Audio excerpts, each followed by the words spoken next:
Hello guys, welcome back to my channel. ఈరోజైతే Oreo biscuit అయితే చాలా వైరల్ అయింది కదా, అది రియల్ ఫేకా అనేది తెలుసుకుందాము. మేమైతే మా ఇంటికి వచ్చాము కాబట్టి మా చెల్లి ఓరియో బిస్కెట్ అయితే ట్రై చేద్దాం అక్క అని చెప్పింది. సరే అని చెప్పేసి ఓరియో బిస్కెట్స్ అయితే తెప్పించేసి ఓరియో బిస్కెట్స్లో ఉండే క్రీమ్ ఏదైతే ఉందో దాన్ని సపరేట్ చేస్తున్నాము. బికాజ్ అది గార్నిషింగ్కి యూస్ చేయొచ్చు అని చెప్పేసి మేమైతే ఫస్ట్ వైట్ క్రీమ్ని సపరేట్ చేసేసి ఓన్లీ బిస్కెట్స్ని మాత్రమే మిక్సీ జార్లో వేసేసి పౌడర్ చేసేసుకుంటున్నాము.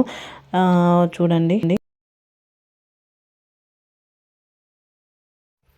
చూడండి గైస్, ఇలా ఈ విధంగా పౌడర్ చేసుకొని ఒక ప్లేట్లోకి అయితే తీసుకుని ఇంకా తర్వాత మనం నెక్స్ట్ ప్రాసెస్ అయితే చేసేసుకోవడమే. కేక్ బ్యాటర్ని రెడీ చేసుకోవడము. సో ఒక బౌల్ తీసుకొని దాంట్లో మనం మిక్సీ చేసుకున్న పౌడర్ని వేసుకొని దాంట్లోకి కొంచెంగా పాలు అనేది వేసుకొని మనకి తగినంత పాలు అయితే సరిపోతుంది. దానికి కావాల్సినంత బ్యాటర్కి కావాల్సినంత పాలు అయితే వేసేసుకొని మంచిగా రిబ్బన్ టైప్లో వస్తుంది. మనము పైకి ఇలాగా మిశ్రమాన్ని తీసి కలుపుతున్నప్పుడు సో అలా వచ్చిందంటే మనకి పర్ఫెక్ట్ టెక్స్చర్ అనమాట. సో దాంట్లోకి అయితే ఒక ఈనో ప్యాకెట్ అయితే వేసుకోవాలి. సో ఇదైతే మేము కొంచెమే కాబట్టి ఈనో ప్యాకెట్ అనేది వేయకుండా హాఫ్ అయితే వేస్తున్నాము. ఈనో ప్యాకెట్లో ఒక హాఫ్ కన్నా కొంచెం ఎక్కువ వేసాము అంతే.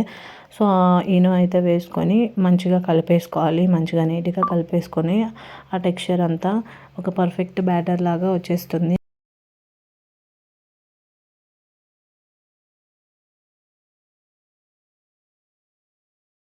సో ఇలా కలుపుకున్న బ్యాటర్ని అయితే మనము ఒక బౌల్లోకి తీసుకోవాలి. మనం ఏదైతే కేక్ రావాలి అనుకుంటున్నామో ఆ బౌల్ని తీసుకొని ఆ బౌల్లోకి ఈ మిక్చర్ని ట్రాన్స్ఫర్ చేస్తున్నాము. ట్రాన్స్ఫర్ చేసేసిన తర్వాత దాంట్లోకి ఆ బౌల్లో ఉండేటటువంటి వాటర్ బబుల్స్ ఏవైతే ఉన్నాయో అవన్నీ పోవాలి కాబట్టి కింద ట్యాప్ చేసాము. ట్యాప్ చేసిన తర్వాత ఈలోపు మనం ప్రీ హీట్ చేసుకొని ఉంచుకోవాలి. ఒక 15 మినిట్స్ ముందుగానే మనం ప్రీ హీట్ చేసుకున్న దాని మీద నేనైతే చాక్లెట్ అయితే మెల్ట్ చేస్తున్నాను.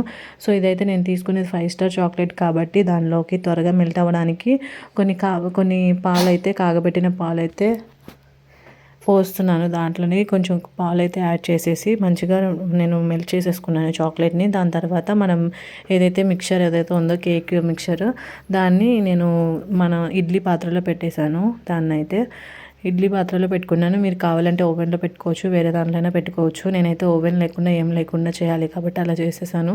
సో ఈలోపు మనం ఏదైతే వైట్ ఇవి ఉన్నాయో క్రీమ్స్ మనం సపరేట్ చేసుకుని ఉంచుకున్నవి వాటితో ఒక ఫ్లవర్ మోడల్లోనే చేస్తున్నాను గార్నిషింగ్కి.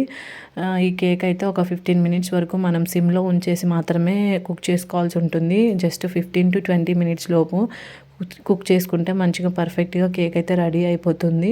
సో చాలామంది ఇదైతే ప్రిపేర్ చేశారు కదా, మనం కూడా ఎందుకు ప్రిపేర్ చేయకూడదు, చూద్దాం ఎలా వస్తుందో అని చెప్పేసి చూశాను. సో మూత తీసి చూడగానే మేమైతే షాక్ అనమాట. ఓన్లీ ఓరియో ప్లస్ ఈనోతోనే ఇంత మంచిగా పర్ఫెక్ట్గా ఉడికిపోయింది.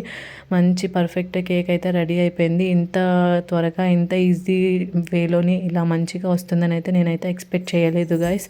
ట్రస్ట్ మీ, మీరు కూడా ట్రై చేయండి. మీరైతే డిసప్పాయింట్ అవ్వరు ఖచ్చితంగా, నాకు తెలిసి. బికాజ్ అంత మంచిగా ఉంది, సూపర్గా ఉంది. టేస్ట్ కూడా చాలా చాలా బాగుంది. మేమైతే మా ఫ్యామిలీతో మంచిగా ఎంజాయ్ చేసేసాం, ఫ్యామిలీ మెంబర్స్ అందరం కలిసి. సో మీరు కూడా ఒకసారి ట్రై చేసి ఉంటే ఎలా వచ్చిందో నాకు కామెంట్ సెక్షన్లో చెప్పండి. ఇది మాత్రం మీకు ఈ వీడియో కనుక నచ్చినట్లయితే, ఇంతకీ ఈ ఓరియో వీడియో అన్నది నిజంగా ఫేక్ కాదు, రియలే అనమాట.